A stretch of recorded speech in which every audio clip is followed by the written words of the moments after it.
Agora sim, vamos conversar com a professora de Ciência Política da Universidade Federal do Rio de Janeiro e coordenadora do Laboratório de Partidos, Eleições e Política Comparada, Maíra Goulart. Bom dia, Maíra. Tudo bem? Bom dia, tudo ótimo. Que bom.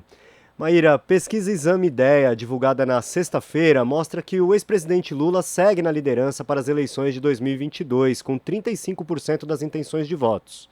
Ele é seguido por Jair Bolsonaro, que tem 25%, com os demais possíveis candidatos bastante atrás, né? Nas simulações de segundo turno, o ex-presidente teve a vantagem ampliada de 12 para 17 pontos percentuais desde julho do ano passado. Qual a sua avaliação sobre esse cenário? Essa condição tende a permanecer? A eleição está muito longe. Muitos fatos políticos podem ser criados daqui até lá. Então, eu acho pouco produtivo a gente ficar tentando especular sobre o futuro. Eu acho mais interessante a gente falar das articulações que estão sendo feitas agora, falar sobre o que está de fato acontecendo. E o que está de fato acontecendo é uma dificuldade do Bolsonaro de se posicionar, né, de encontrar um lugar, um partido, para lançar sua candidatura em 2022. Isso é o que a gente pode falar de concreto, né?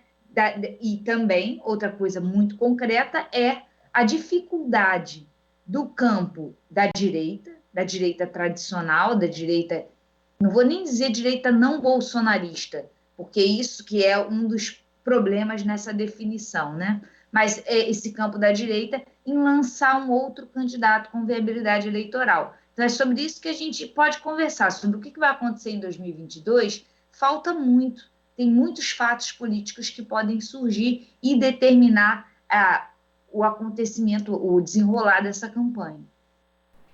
A senhora falou, a senhora falou do Bolsonaro, dessa dificuldade dele se articular. Nesse domingo, o presidente do PL, Valdemar da Costa Neto, emitiu uma nota justamente cancelando o ato de filiação do Bolsonaro, que seria no próximo dia 22 de novembro, né? A aliança com o presidente estaria esbarrando em alianças regionais do partido.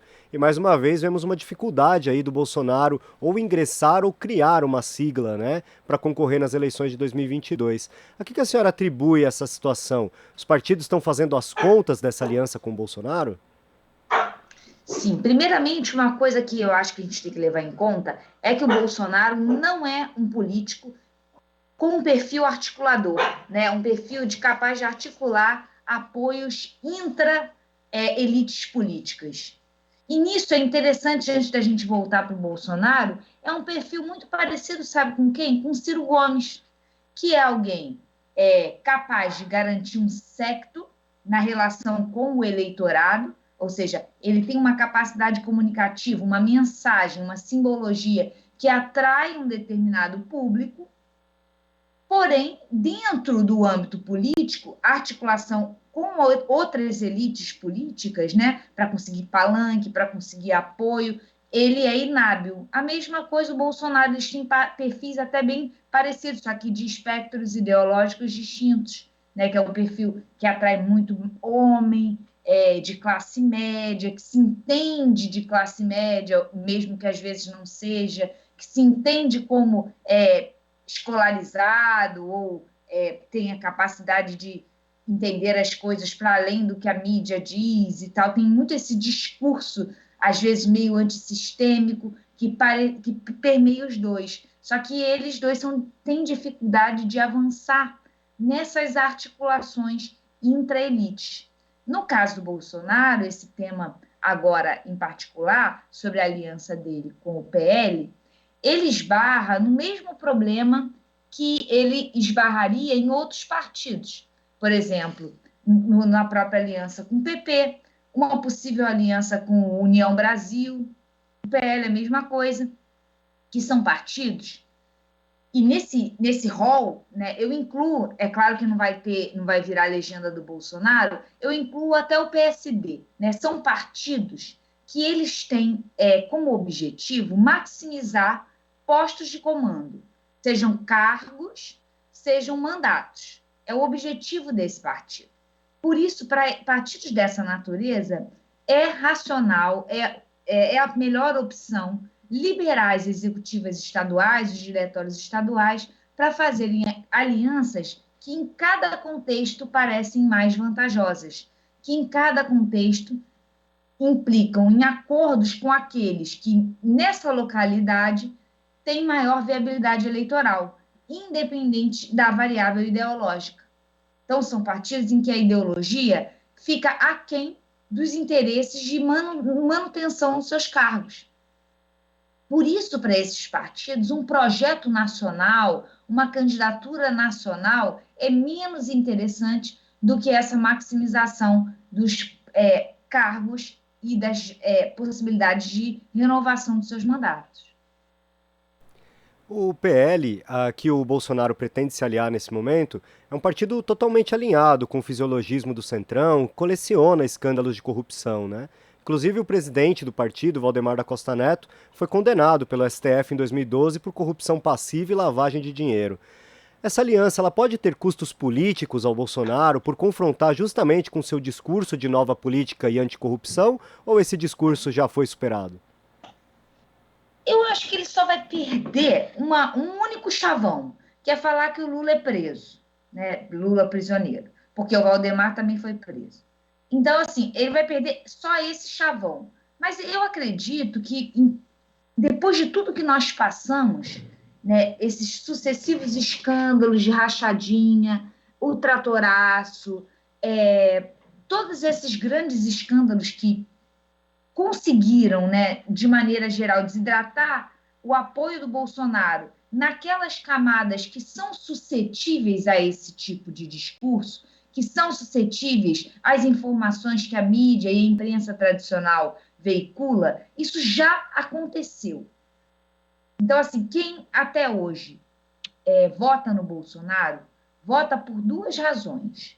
Ou porque faz parte desse nicho ideológico de extrema-direita que ele representa, ou seja, tem afinidade ideológica com o discurso do Bolsonaro, e isso não vai mudar, mesmo que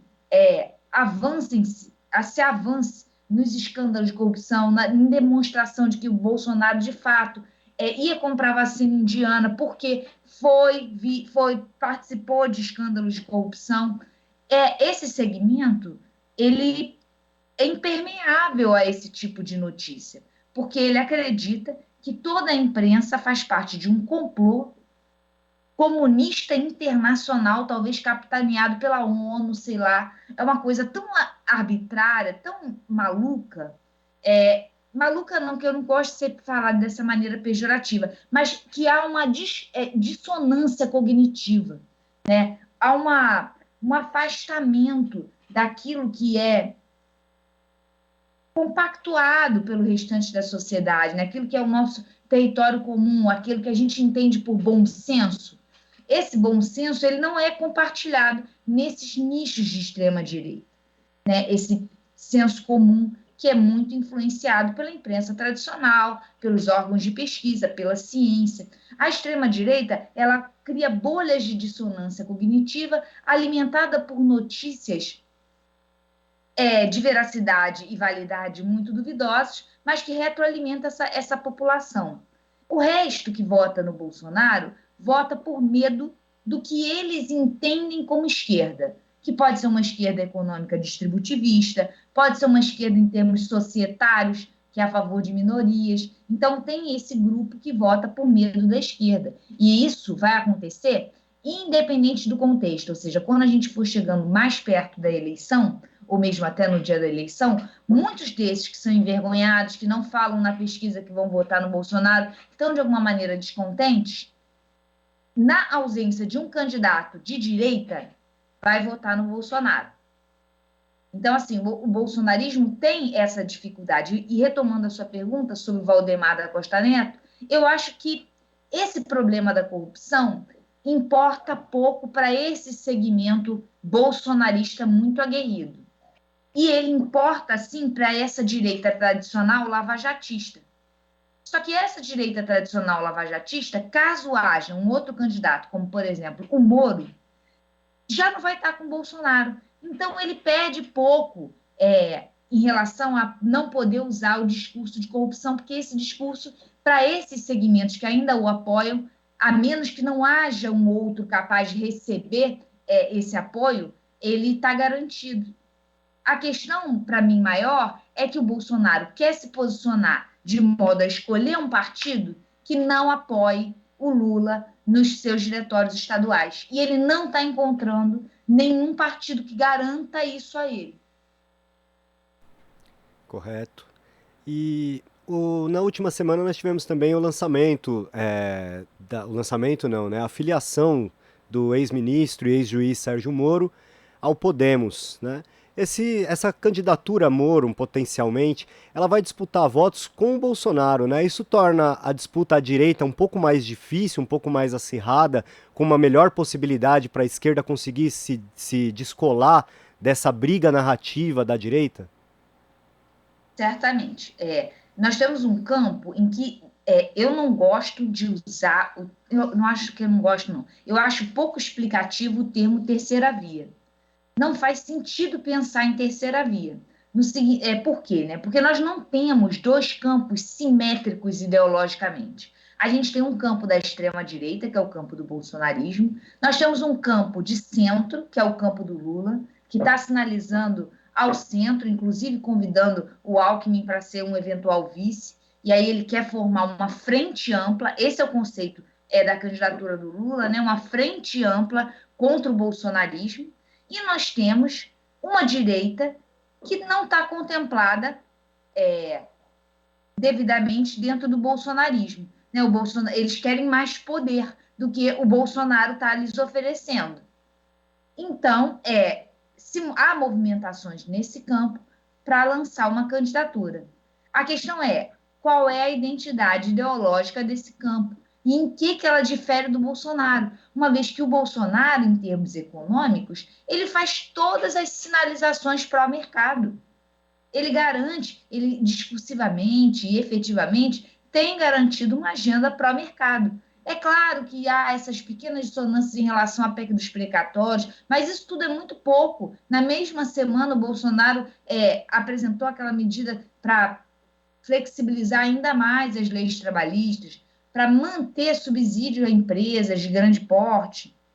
Então, ele faz uma agenda pró-elites econômicas, que seria o discurso por excelência da direita. Então, ele contempla discursivamente essa direita. Agora, há um certo desconforto em relação aos modos do Bolsonaro, né? E ao seu desrespeito ao Estado de Direito. Estado de Direito, olha o ato falho, né? E o seu desrespeito ao Estado de Direito. Mas essa direita tradicional está com dificuldade de encontrar bases eleitorais tão preocupadas com o Estado de Direito assim. Isso, o que eu quero dizer? Né? Você até tem eleitores descontentes com o Bolsonaro porque ele ataca o Supremo, porque ele, de alguma maneira, faz manifestações, porque ele não é tão, ele é um desastre em termos de política externa, mas esses segmentos são muito poucos, eles não têm peso eleitoral. Então, assim, qual é a capacidade do Moro de agremiar massas não bolsonaristas, porém de direita? Eu acho pouco, eu acho essa margem de crescimento pouco. E ainda mais diante de uma candidatura de centro como a do Lula. O Lula não está se apresentando como um candidato de esquerda. Aqueles que veem o Lula como um candidato de uma verdadeira esquerda são esses segmentos já à direita. A senhora comentou sobre a aliança entre o ex-governador Geraldo Alckmin, que poderia ser vice na chapa de Lula. Houve até elogios de parte a parte na última semana, né? Segmentos mais à esquerda criticaram essa possibilidade, lembrando a política do desmonte neoliberal, a repressão do governo Alckmin a estudantes e manifestações. Outros ponderam que uma chapa de aliança desse tipo é necessária para enfrentar o bolsonarismo em 2022. Como a senhora avalia essa possibilidade? O cenário vai exigir esse tipo de aliança? Eu acho que falta um pouco de pragmatismo, ou até mesmo de se conectar com a realidade por parte desses críticos dessas sinalizações do PT, né? É isso que o PT está construindo, uma candidatura de centro-esquerda. Então, assim, isso precisa estar pactuado com os movimentos que apoiam o PT. uma aliança de centro-esquerda para reverter minimamente, né? Minimamente não, para reverter esses ataques ao Estado de Direito que o Bolsonaro vem fazendo, né? Para tentar tirar, pelo menos, o Brasil de um rumo muito perigoso, rumo ao autoritarismo. Mas não é uma candidatura ideologicamente radical ou muito menos sectária. O PT construiu o que construiu por adotar uma postura não sectária em termos de aliança com elites políticas.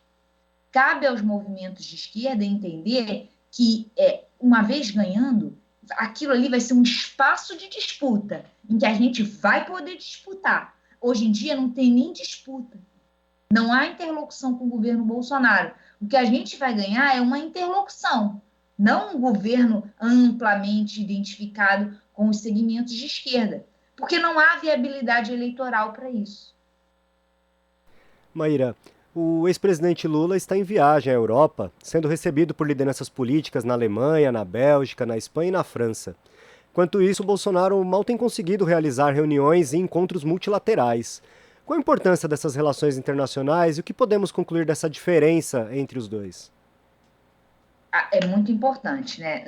Nas relações internacionais, a gente trabalha com dois conceitos. Um de hard power, que tem a ver com o poder, né, a máquina propriamente econômica do governo, ou mesmo bélica militar, que é o poder duro, e o soft power, que seria esse poder que tem a ver com o reconhecimento dos outros estados, com a credibilidade, com o reconhecimento, com as boas relações com os outros estados. O Brasil, desde a década de 50 do século XX, vem sendo um país que constrói de maneira constante boas relações no plano internacional. E ele tinha conseguido amealhar um soft power considerável. Era um país reconhecido e isso tinha aberto lugar para nós como players no cenário internacional. Há uma correlação entre os dois, hard power e soft power, uma vez que essas boas relações trazem benefícios econômicos e mesmo políticos propriamente ditos. E o bolsonarismo, não só a figura do Bolsonaro, mas aquele que ele escolhe, os ministros que ele escolhe, vem implodido esse soft power. O Brasil, ele rifou o capital que ele acumulou, enquanto um país com um mínimo de credibilidade como ator internacional. Porque o Bolsonaro se apresenta como um ditadorzinho de países de banana, república de banana. A única coisa que eu faço como ressalva a esse comentário é que, mesmo nos países desenvolvidos, esse comentário que eu disse Bolsonaro ele é um ditadorzinho de república de bananas. É porque, mesmo nos países desenvolvidos, há ameaças análogas ao Bolsonaro, né? Porém, ainda mesmo quando nós comparamos o Bolsonaro com outras lideranças do mesmo perfil, ele se demonstra mais inábil. Por exemplo, quando a gente compara o Bolsonaro com o Trump. O Trump, ele, de maneira geral, conseguiu manter nas relações internacionais uma relação minimamente azeitada com o outro player que era importante para ele, que era a China. No caso do Brasil, não há essa preocupação nem com a Argentina, que é o nosso principal parceiro comercial, nem com a China, que é também o principal parceiro comercial. Então, não há um cuidado com as relações internacionais. Essa visita dele agora aos países do Oriente Médio, Dubai, é uma tentativa, mas assim, é sempre pelo pior caminho. Em vez dele jogar o jogo tradicional, né, de Argentina, Uruguai, China, Estados Unidos, ênfase em relações internacionais nos fóruns multilaterais, em construção da credibilidade, em manutenção de acordos multilaterais como o Mercosul, como o Unasul, ele quer inventar o ovo, criar uma nova forma de fazer relações internacionais bilaterais, sempre com países ideologicamente alinhados. Então, assim, se durante muito tempo a direita acusou o PT de fazer umas relações internacionais ideológicas, o que foi uma acusação muito questionável, uma vez que havia um grande pragmatismo, mesmo quando lidando com países do sul global. No caso do Bolsonaro, essa crítica ainda é muito mais pertinente. Ele está conduzindo as relações internacionais de modo ideológico e nefasto, uma vez que desacompanhado de preocupações pragmáticas. Maíra, muito obrigado pela sua participação aqui no Jornal Brasil Atual e um bom dia para a senhora. Eu que agradeço e desejo um bom dia a todos, esse dia de comemorar a nossa República, que está sob tantos ataques, então é importante a gente lembrar a importância do que é a República. A República é o compromisso com a coisa pública. E é isso que eu acho que falta nesse contexto para a maior parte dessas elites políticas que estão só preocupadas com seu tratoraço, com a sua emenda, com a sua RP9. Então, esse dia eu acho que a gente tem que pensar nisso. Tá certo. Conversamos com a professora de Ciência Política da Universidade Federal do Rio de Janeiro e coordenadora do Laboratório de Partidos, Eleições e Política Comparada, Maíra Goulart. Aqui você ouve as notícias que os outros não dão. Jornal Brasil Atual.